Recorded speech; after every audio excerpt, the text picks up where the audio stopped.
Hola, en este video vamos a ver la comparación entre una H21 convencional y una H21 LED en neblineros posteriores.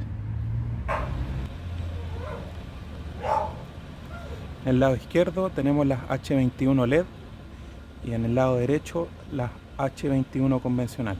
Se ve más blanco porque las otras están teñidas de rojo, pero además ese foco está medio desteñido.